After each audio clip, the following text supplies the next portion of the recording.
I stand here and they don't see me. I move and they do not look up. I know I am here. I don't know why. I walk across the floor towards one of them. Nothing, no response. They turn and pass straight through me. I am gutted, empty and hollow. I mean nothing. I am nothing. It is cruel. I know time has passed. The light in the room is different. She comes in and she stops dead, looks across to where I am. Does she see me? She's looking right at me. She speaks.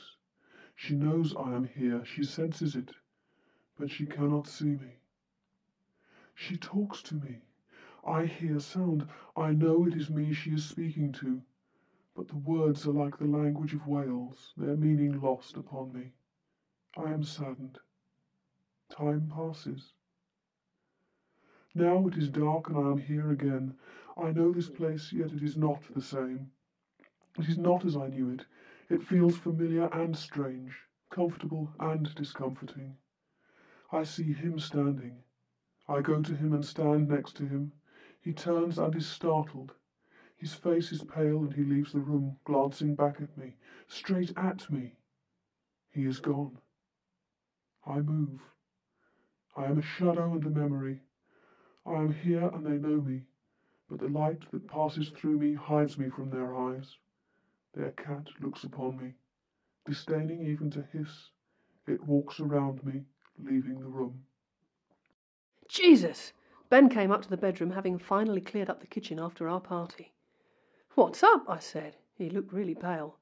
"I saw Morris again, standing right next to me at the sink." There's not much I can say. We both know about Morris, as we call him. He's here, and we know he's here, but we don't often see him. I never see him. I just kind of know when he's around. The room is just different. "I nearly leapt out of my skin," said Ben. "He was standing right next to me. He's this tall." He holds his hand up just above his own head height. "Did you see what he looked like?" "Not really. He was just there." Nothing more to say. Just one more episode. Morris is harmless enough, benign. We don't know why he's here. We don't know that he's actually Morris, but it's our best guess, and probably not a bad one.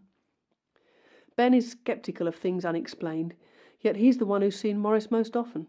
He's the one whose perception of the presence is far more acute than anyone else. Other people have seen shadows. I've seen a passing form from the corner of my eye. But Ben has seen Morris in full. "Mummy!"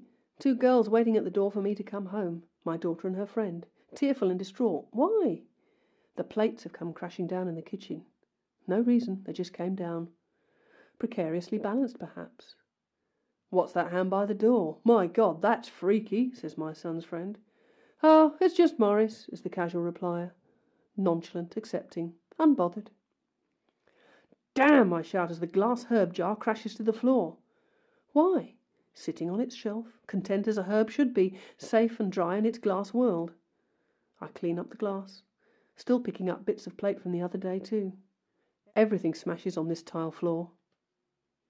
"I reckon it's steam from the dishwasher," says Tim, open to believing but always looking for a rational explanation. "I agree, highly likely. But the dishwasher's been broken for weeks, and there is that vague distortion of the air again. That change in the fabric of perception that is so slight yet so distinct. He likes blowing up kettles too, I'm sure of it. We've been through at least 3. Can I move things if I try? Can I change the balance in this world just enough? There. If I forget I am not here and think what I would do, what I could do, then I can almost touch. Ah. Time passes. I know it must. I don't know what lies ahead or behind, or why, or how. They come in and look at me, but they do not see me. I am under water. I am defined by space and time that wraps me like a thick fleece. I move again. Sometimes the energy is like a voice I can hear. I can touch it. I can move it. Why am I here? Where should I be? Before we bought our house, it had been empty for a while. The previous occupant had died and not been found for 2 weeks. I don't know where, but I've a pretty good idea. I think it's Morris, and that he's still here somehow.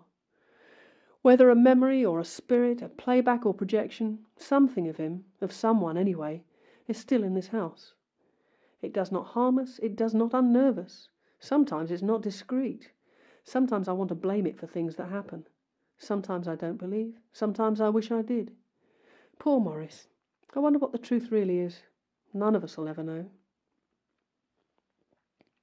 Cat looks up. If only you could open tins. Bird. Here, bird, outside. Kill! Cat is gone. Shadows play, spirits dance. The light bends around the air like a wave around a stone.